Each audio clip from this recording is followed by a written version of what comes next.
Hi, students. In today's lesson, we are going to do chemistry Igcse paper 6, that is alternative to practical, and it's October November 2023, and the subject code is 0620 and variant 61. Alright, now let's move on to question number 1. Students, question 1 of this paper is regarding the technique called as chromatography. As you know, this technique is used to separate the colored pigments or the dyes present in a mixture of different colored dyes.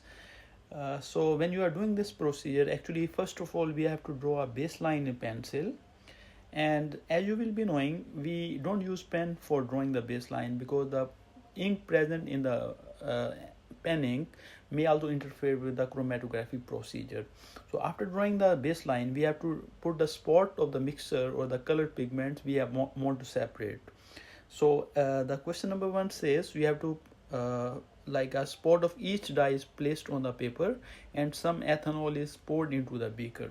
So you have to draw how you are going to put these 3 spots. Okay, so students, you have to place the spots on the baseline, just on the baseline. Okay, one spot you can place here, the second one after giving a little bit more distance, and third one should be over here. After putting these spots, we have to hang this chromatography paper into the solvent, and second part of the question says we have to draw a line to show the level of the ethanol in the beaker at the start of the experiment. Students, you will be knowing very well, actually when you hang the chromatography paper into the solvent, only the tip of the chromatography paper should be touching the solvent. Okay, so you can draw a line just like that one. Okay, thus the tip of the chromatography paper has to be submerged into the solvent, right? So this is the first part of the question. Now let's move on to the second part. During this experiment, the ethanol moves up, like when you hang the chromatography paper into the solvent. After some time, what will happen? The ethanol solvent is going to move upward, okay, through the chromatography paper, right? This will move upward. Step when the student should remove the chromatography paper from the ethanol in the beaker, right? So you have to wait till the solvent is reaching almost top of the paper, okay, like this much.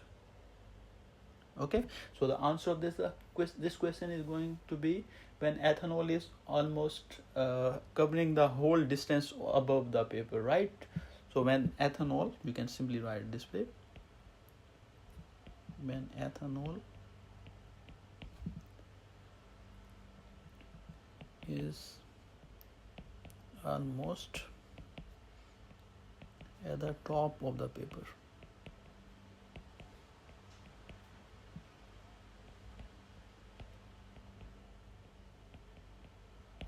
Okay, now let's move on to the next part of the question.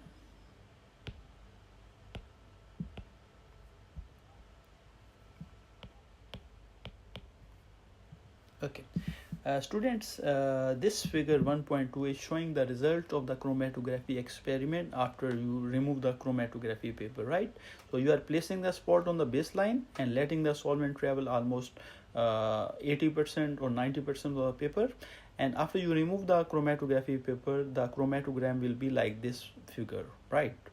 So now the question number C, it says what are the conclusions which can we make from the results of this experiment. Okay, so there are actually 3 or 4 conclusions, so we can write down the conclusion number 1. As you can see, dye 1 and dye 3 are having single spot, right? So the first conclusion is dye 1 and dye 3 are pure substances, okay, because they contain just one pigment.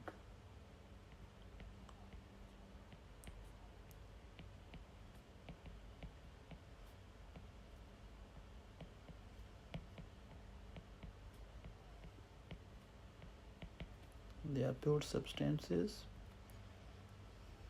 okay, because they are containing just one spot or one pigment, right? Okay, now the second conclusion is, as you can see, all the dyes are moving upward, right? So there is no, like if there is some, in some experiment what happened, there is a colored pigment which is just staying on the baseline, okay, like which is not moving at all, okay. So if there is a pigment which is not moving at all, it means that is insoluble, right? But over here you can see, as you can see, all the dyes or the pigments are moving upward. So it means all the three pigments or all the three dyes are water soluble or soluble in ethanol solvent.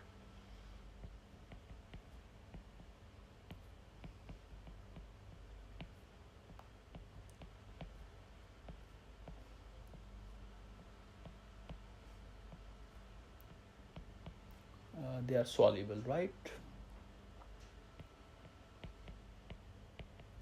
Okay.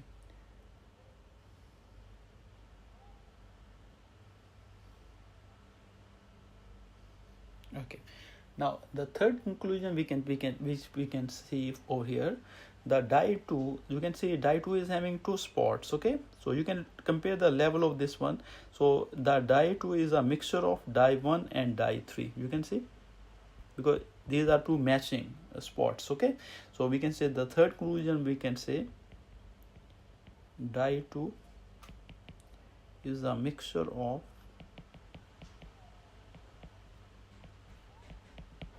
dye 1 and dye 3.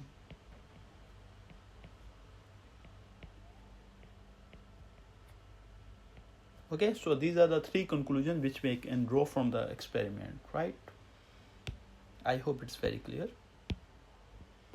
All right, now let's move on to the question number 2.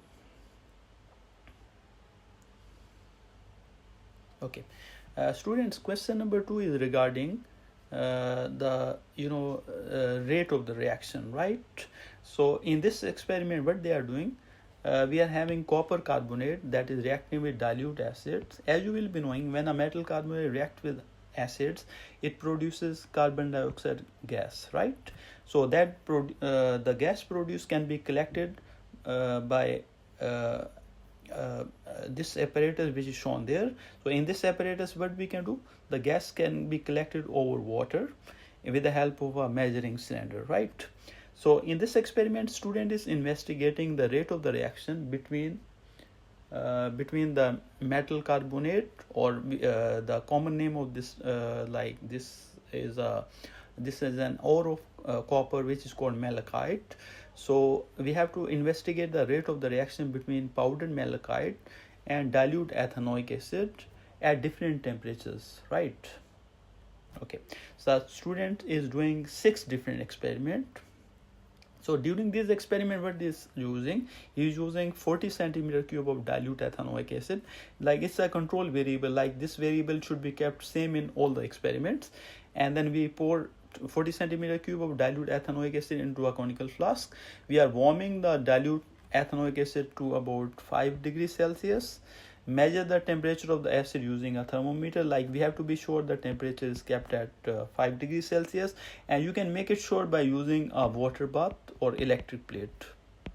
So with the help of a water bath or electric plate, we can maintain the temperature at 5 degrees Celsius, right? And the apparatus used by the student is shown below. Okay, after that what you will do, remove the bung from the conical flask, add 1 gram of powdered malachite. So when you are adding powdered malachite, which is made of it's an ore of copper, like copper carbonate. So when copper carbonate, when you pour it, drop it into the conical flask, what will happen? The reaction will take place and carbon dioxide gas will be evolved, and that carbon dioxide will be collected over this water, right? And you have to measure the volume of carbon dioxide given out. All right, okay. Empty the conical flask and rinse the distilled water, like for the next experiment, right? So you have to record the time taken for 100 centimeter cube of gas to be collected. So basically what we have to do, we have to keep collecting carbon dioxide until the volume of the gas collected is 100 centimeter cube, right? So we have to collect the same volume of carbon dioxide in all the experiments, right? So now in the second set of experiment, you have to have same conditions, same parameters, but only the temperature will be changed to 10 degrees Celsius. In the first experiment, the temperature was 5 degrees Celsius, and in the second experiment, the temperature is taken to be 10 degrees Celsius. And students, as you know, when the temperature is rising, so what will happen? We have studied in the reaction rate step chapter. So when the temperature rises, the rate of the reaction also gets faster, right? In the third experiment, we are raising the temperature to 15 degrees Celsius, but in all these experiments we are keeping the other like parameters same way. Like we will use the same volume of hydrochloric acid or ethanoic acid. We will be using same equipments, okay, same measuring cylinder, okay, and we keep on measuring the time taken for collection of 100 centimeter cube of carbon dioxide gas, right? And experiment number 4, as you can see, it is done at 25 degrees Celsius, and experiment 5 is done at 35, and the last set of experiment is done at 40 degrees Celsius, right? So the control variables are the amounts of 1 gram you are taking for powdered malachite, and the volume of ethanoic acid used is always same in all these 6 experiments, 40 centimeter cube, and we just note down the time taken for 100 centimeter cube of carbon dioxide gas produced. Okay, student, now you can see you have to, this is a very common question in the past paper. Now you have to take the temperature reading, and you have to take the time taken for the collection of 100 centimeters of gas. Okay, it has to be given in second, right? Okay, so as you can see on the left side, the temperature over here, you can see one small digit is equal to 1. So the temperature reading in the first experiment is going to be 26.5. Okay, as you can see over here is 26, and this reading is between 26 and 27, so the temperature reading is 26.5. okay, and you can see the time on the left side, on the right side of your diagram. So you can see the inner dial represents minutes, then outer dial is representing seconds. As you can see, there are 4 minutes. You can see the small arm of the clock represents minutes, 4 minutes, and it's having 42 seconds. Okay, so 4 minutes and 42 seconds. What you can do, you can convert them into second. Okay, so 4 minutes, what you can do, just multiply by 60 and then add 42. Okay, so the total seconds for this one are going to be, you can count them, so 4 into 60, 240, 240 plus 42, it's going to be 282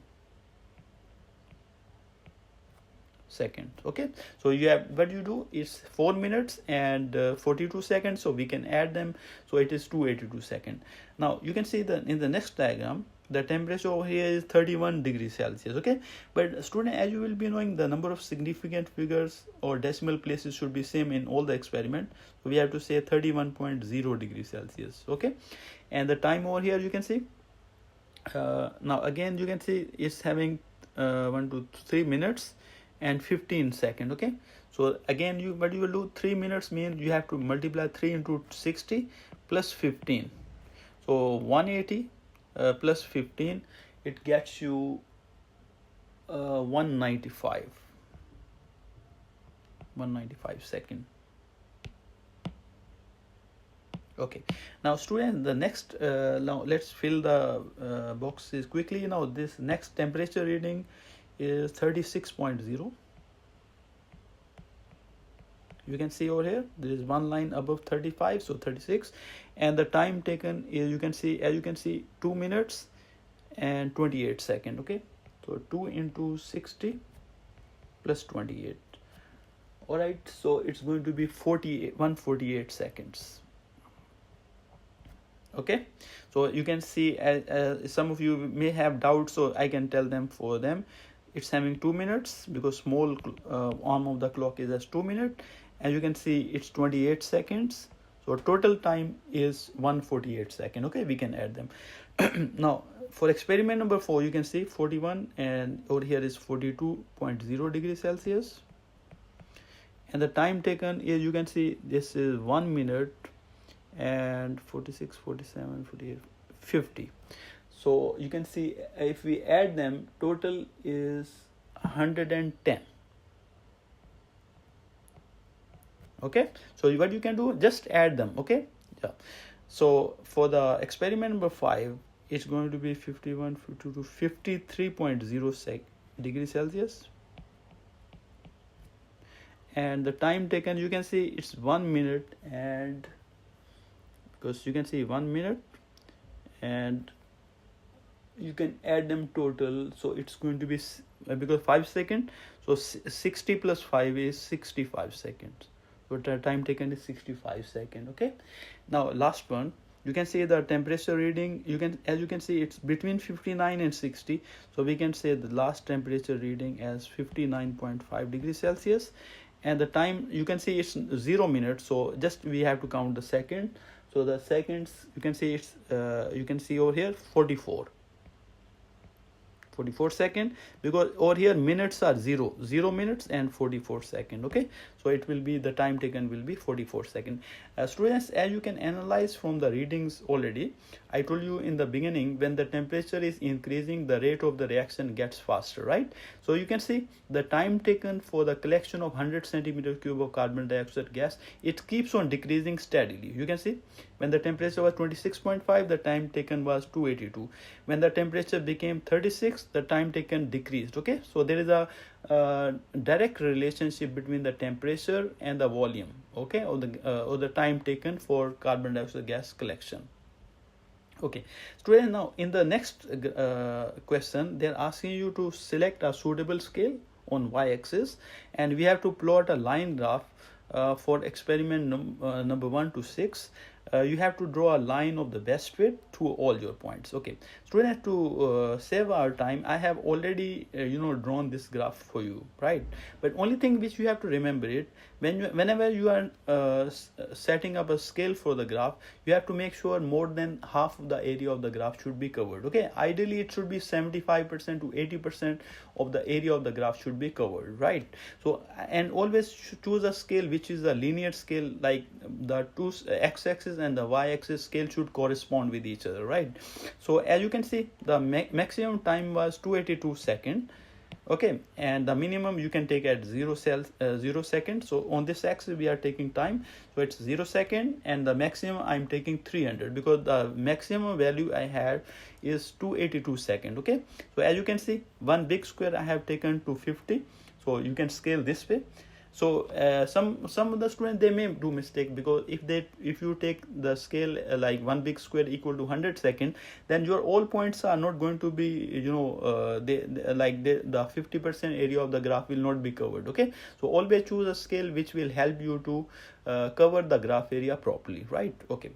And students, it's a very common question. Whenever you are drawing best fit line, so there will be always 1 or 2 points which are not coming in the regular pattern. Okay, like you can see the first point is called anomalous. Anomalous means it's a wrong, like maybe some procedural mistake, or sometimes we are not taking the reading properly. So in every graphical question, there will be usually one anomalous point. Okay, the one which is wrong. Okay, like the experiment, if it was not done properly, or there are some errors in the experiment, always there will be one anomalous point. All right. Okay, so remaining point you can connect them by a smooth line, and it should be best fit line, right? Okay, I have drawn it for you already. Okay, now let's move on to the next question. In this question, they are asking you to find out the average rate of the reaction by using the equation given below. Actually, you remember in that rate of reaction chapter, usually rate is measured in mole per decimeter cube, because you have to divide change in the concentration divided by the time taken. Okay, but over here, because for gases, measuring the volume of gas is more easier as compared to measuring its concentration. So you have to measure the volume divided by the time taken to collect this gas. Okay, so the volume of the gas, it's going to be measured in centimeter cube, and time is measured in second. So the units of the average rate is going to be centimeter cube per second. Centimeter cube per second. Okay, now let's calculate the value. Okay, so you have the for experiment number 6, right? So the volume collected for experiment number 6, you can see So what we can do now, the time taken is 44, and the volume, I told you in all these experiments, this volume of the gas collected is 100 centimeter cube. Okay, so what you will do, just divide 100 by 44 second. Okay, so you have to divide like average rate for experiment number 6, because in all the experiment we are using the same volume of carbon dioxide gas. So 100 centimeter cube divided by the time for the experiment number 6 is 44. So 100 divided by 44 seconds. Okay, just a minute. Okay, so it's 2.27. 2.27, and students always give you answer to 3 SF minimum. Okay, right? Okay, now next question is, we have to just state in which of the 6 experiment the rate of the reaction is the greatest. Okay, as you can see, I told you already, when temperature increases, the rate of reaction also increases. Okay, and you can see, as you can see from the table, the time taken for the collection of 100 centimeter of gas keeps on decreasing. What does it show? It shows that the rate of the reaction is becoming faster as the temperature is increasing. Okay, and as you can see, out of these 6 experiments, the temperature is highest for the last experiment. Okay, so experiment number 6. Okay, so experiment number 6.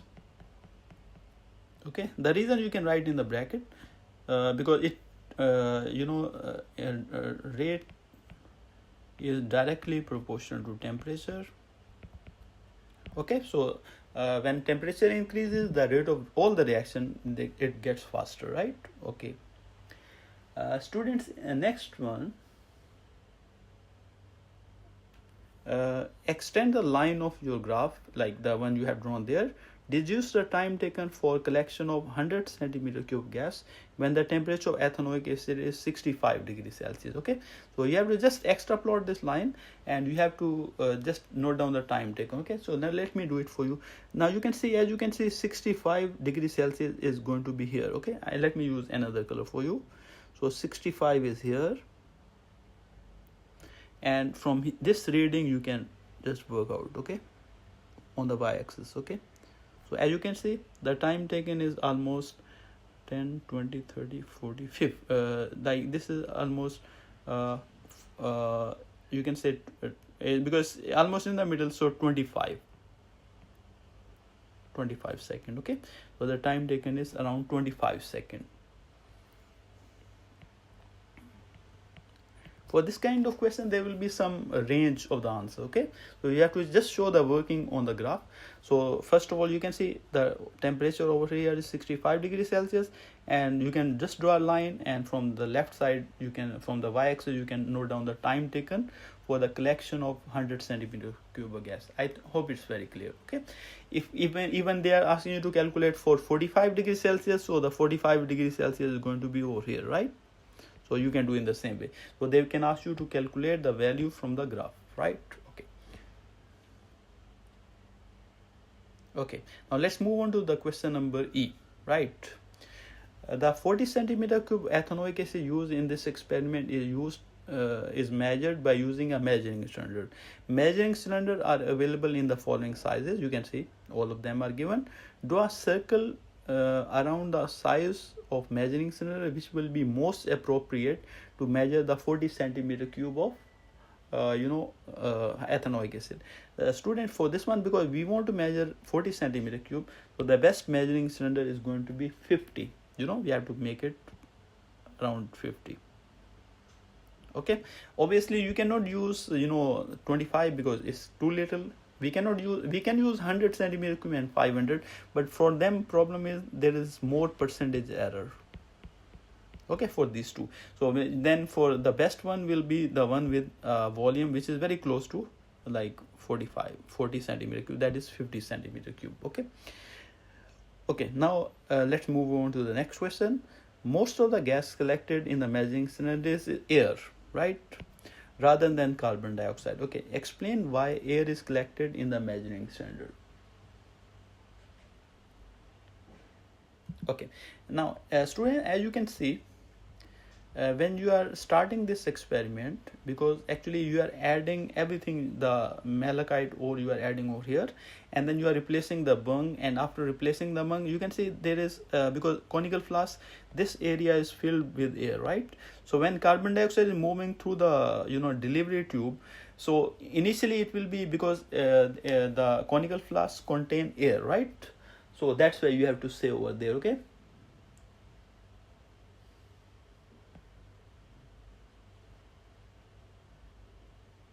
Okay, so we can say, all right, so why air is collected? Because you can say air is displaced.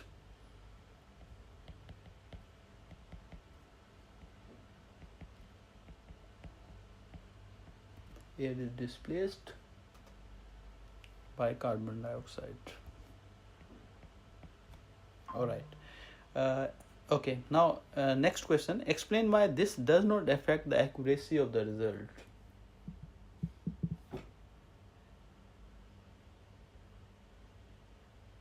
Okay, so for this one you can say, because there is something called molar volume, yeah. So the volume of the displaced air, because whatever gases you take, the molar volume stays the same. Okay, so the answer for this question is the volume of air displaced is the same as the volume of carbon dioxide.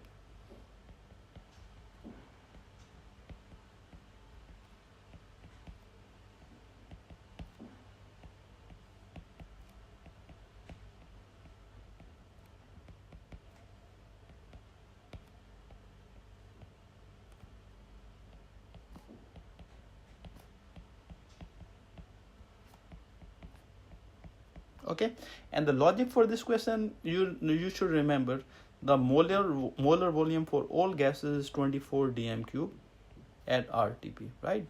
Like we have air, because air is a mixture of many gases, or we have nitrogen, or we have carbon dioxide. The molar volume doesn't change. Okay, 1 mole of any gas is having 24 decimeter cube. Okay, it's a fact. Okay, now let's move on to the next part of the question.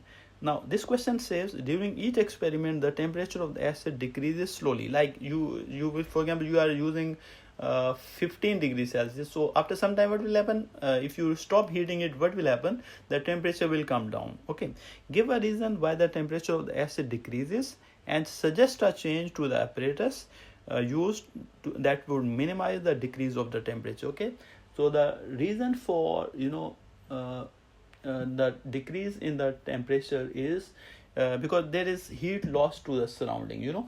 Okay, so first of all you can say heat lost to the surrounding. This is the most appropriate answer, okay, for this question. Okay, and how can you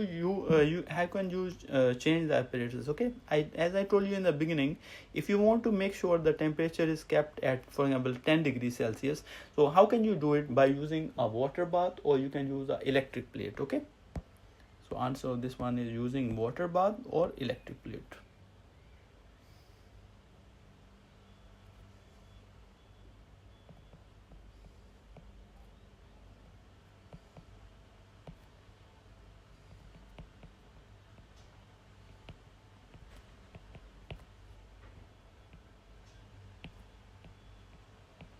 Okay, so when you are using water bath, the temperature is kept constant at some specific. You can set up the temperature to any value. Okay, all right.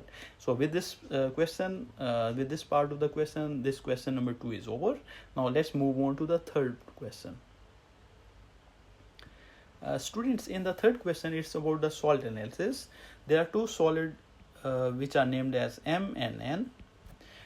Solid M is a hydrated chromium 3 nitrate. And now you have to complete the expected observations for the experiment, right? Okay.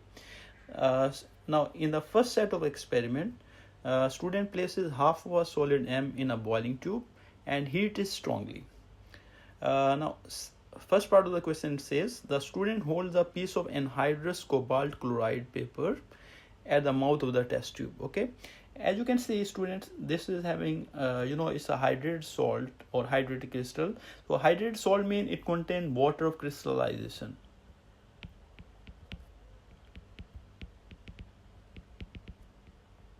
Okay, so this is chromium 3 nitrate. So chromium 3 nitrate is having some water crystallization. Okay, hydrated crystal are like this. Okay, so this is hydrated crystal. So when you are heating it for like strongly for some time, what will happen? This water crystallization gets evaporated off. Okay, and you can see condensation at the mouth of the test tube or boiling tube. So when this, this is a chemical test for water. So when you are testing any water vapor with cobalt chloride vapor, there is a color change from blue to pink.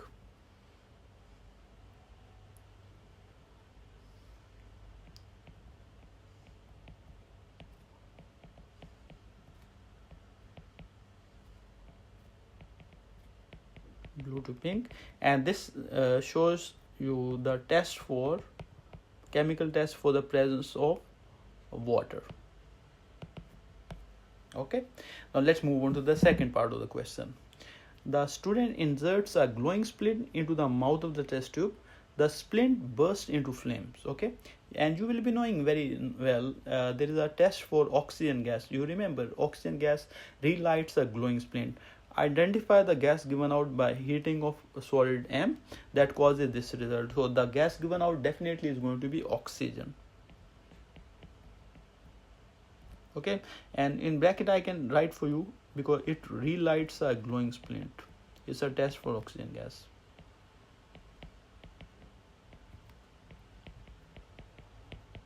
Okay, that's where the gas given out is oxygen. Okay, student, then let's move on to the next part of the question. The student dissolved the remaining solid M in water to form a solution M. Okay, like you just dissolve it and form an aqueous solution. Now student adds few drops of aqueous NaOH dropwise and then in excess. Okay, observation with few drop and then observation with excess. Okay, so as you know, chromium 3 plus is having a green colored solution, so the precipitate color is usually same as that of the solution, so it will get you green precipitate.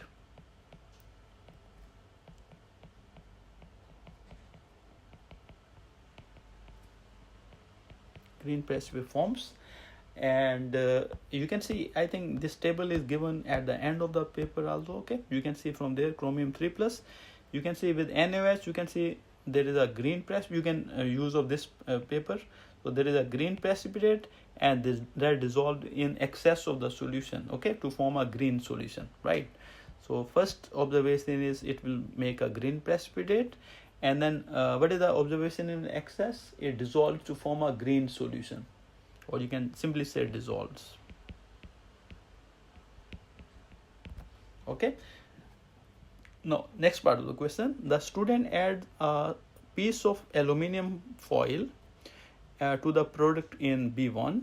The mixture is then warmed and the student tests for any gas produced, right? Student, this is the test. You can see the solid M is a chromium 3 nitrate, and this test, the last question, this is telling you about the test for nitrate ion. Okay, so for the nitrate ion, what we have to do? We have to add aqueous NaOH plus aluminum foil. And when we heat, what will happen? There is a formation of ammonia gas. Okay, it will form ammonia gas or NH3 gas. Okay, this is a test for the nitrate ion. Okay, so for nitrate ion, what we have to add? We have to add NaOH, sodium hydroxide, and aluminum foil, and warm gently. So there is a formation of a pungent gas. So the observation, you can say a pungent gas, in bracket you can write ammonia produced that turns, and it's an alkaline gas, so that turns damp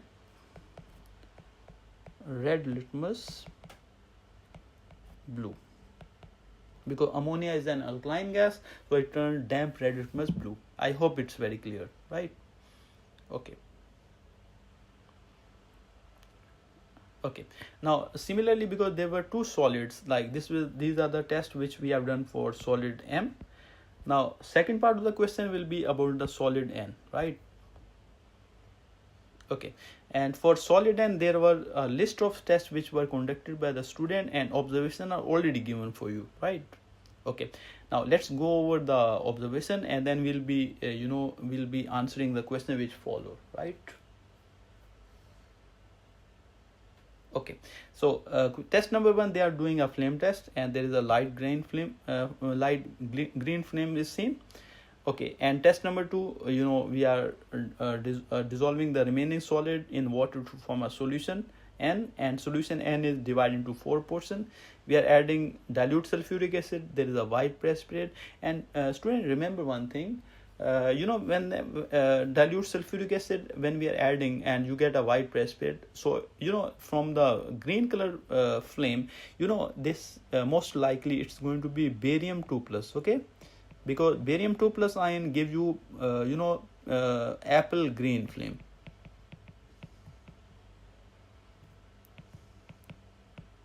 Okay, so it depends upon the flame. You have to remember the flame colors.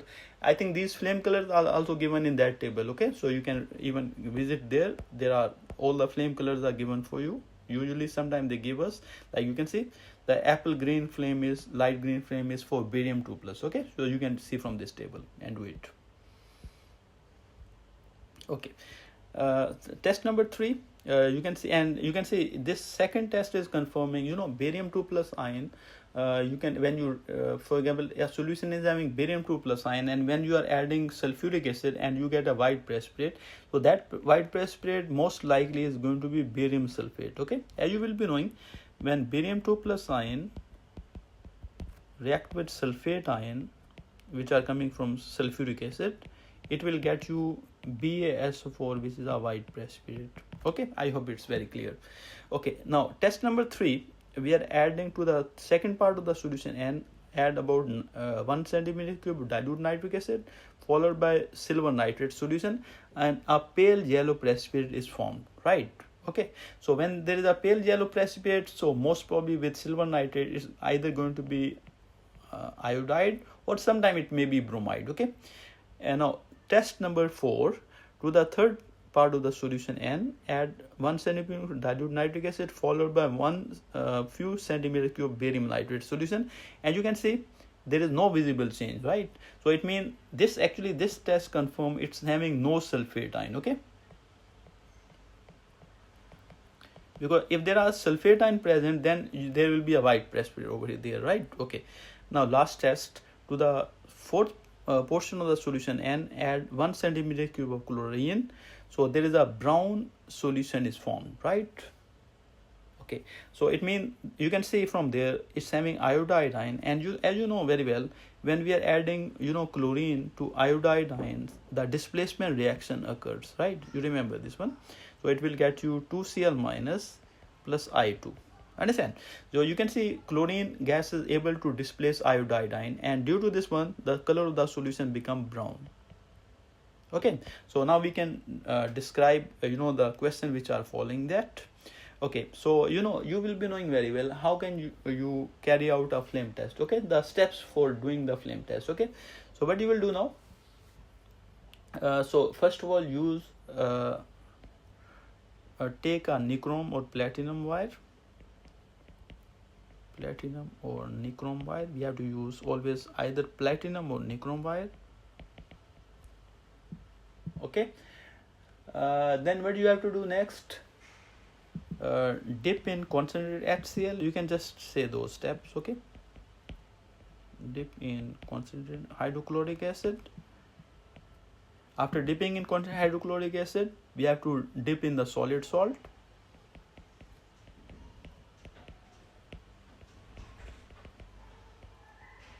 Okay, and after placing in the solid salt, place it in the non-luminous flame. Okay, place the mixture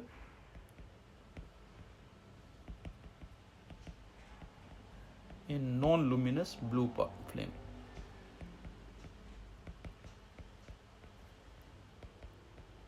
Okay, and observe the flame color. Okay, understand? hotter part of the flame, you can say, and then observe the color. Okay, now as you can see, we have already identified them because it's having barium ion, you can see from the flame color, because flame color is green and that is barium 2 plus ion, and it's having even iodide ion. Okay, so these are the two ions which are present in this compound, right? So it's having barium, the compound name of solid N is barium iodide. Okay, so you can see barium ion and iodide ion.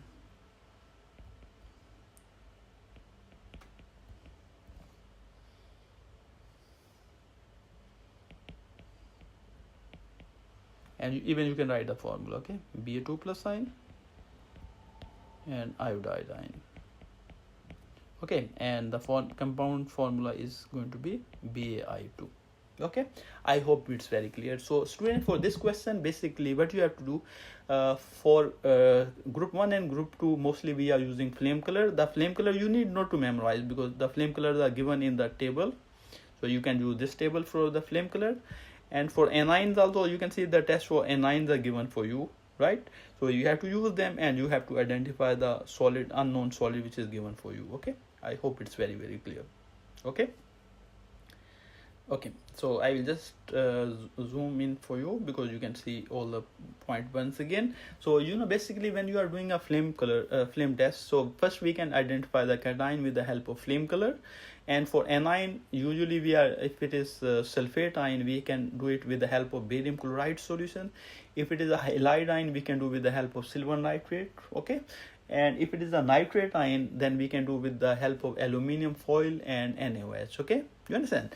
So this question is so easy because the table of information are given for you and you can just use them and just use common sense to identify the unknown solid given for you. Okay, now with this question, now let's move on to the last question, that is question number 4. This last question is regarding designing an experiment, right? Okay. As you can see, there are two solutions given for you, the common solution which are used as household cleaners. Okay, like grease away and kitchen clean. Okay, so these are the two solutions which are used as a household cleaner. Okay, mostly we can say they are just like bleaches. Okay, the solution which we use to clean homes. Okay, and they contain aqueous ammonia. Okay, so they are the chemical present inside these two cleaners is aqueous ammonia. Okay, and aqueous ammonia is a weak alkali. It's a weak alkali. All right, so now what you have to do, you have to plan an investigation to find out which of the two household cleaners contain aqueous ammonia with the highest concentration. Okay, and we have assuming that aqueous ammonia is the only alkali present in the cleaner, because as told you, in the cleaner there are sometimes bleaches, although they're like sodium chlorate is also present, right? So but with the help of experiment, we have to just say which of the two household cleaners are having greater concentration of aqueous ammonia, right?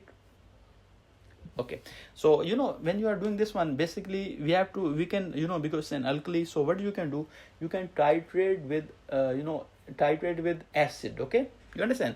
So if it is an alkali, what you can do, how can you find it? You can just titrate, you can use titration method. So alkali can be titrated with an acid, okay, with a standard acidic solution like HCl.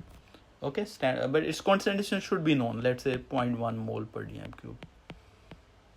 Okay, so when you are designing an experiment, as I told you before in the last paper also, we have to use same set of parameters for all the experiments. Okay, so firstly you will take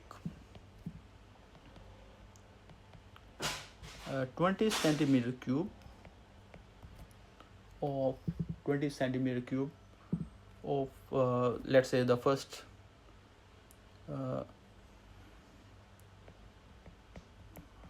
household cleaner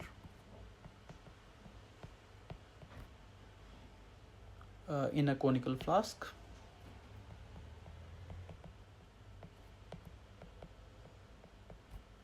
With the help of pipette.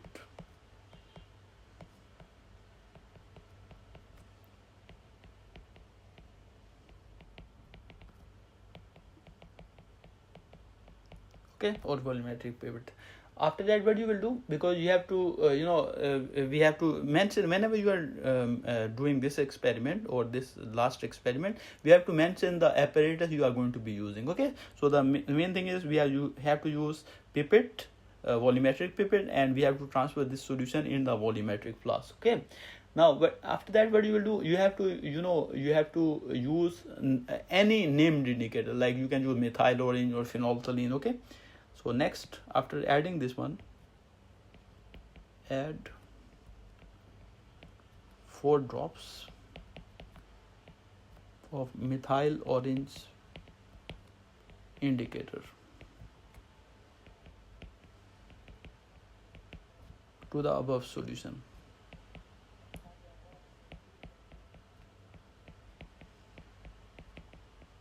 Okay, after adding the methyl orange, then what you will do, because methyl orange will help you to find out about the end point. Okay, like when we have reached the end point. Okay, third point, you have to say about titration. Okay, titrate the solution of household cleaner with standard HCl, hydrochloric acid solution, and its concentration should be kept same, so we can mention, let's say, 0.1 mole per dm cube. Okay, and during this addition, as you know, by adding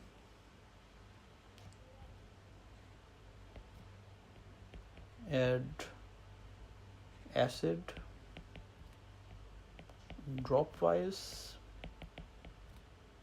till the end point.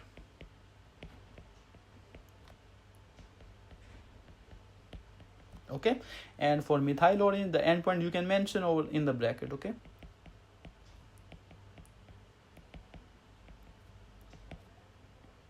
is yellow to red. Okay, after that, what you can do, you note down the volume of acid used. Note down the volume of HCl used. Okay, note down the volume of hydrochloric acid used. Now you have to because then you can just make a table, note down the initial volume and the final volume of the burette.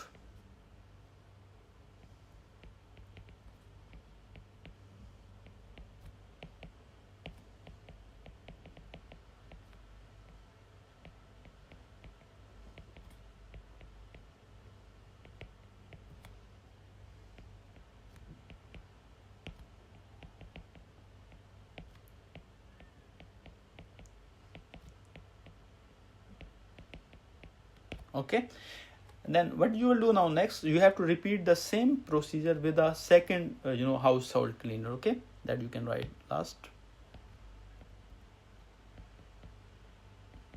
Repeat the same procedure with the second household cleaner.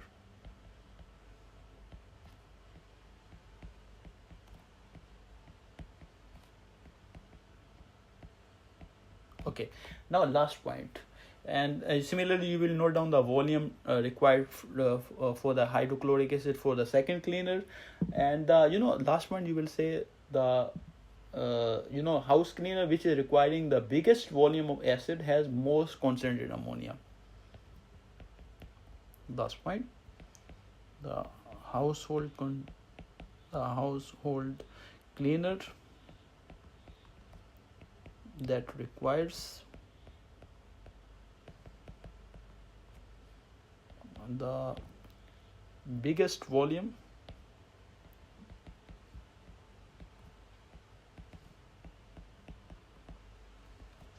of hydrochloric acid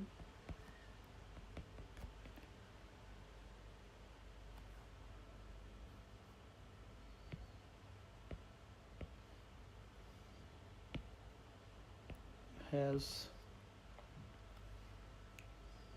the most concentrated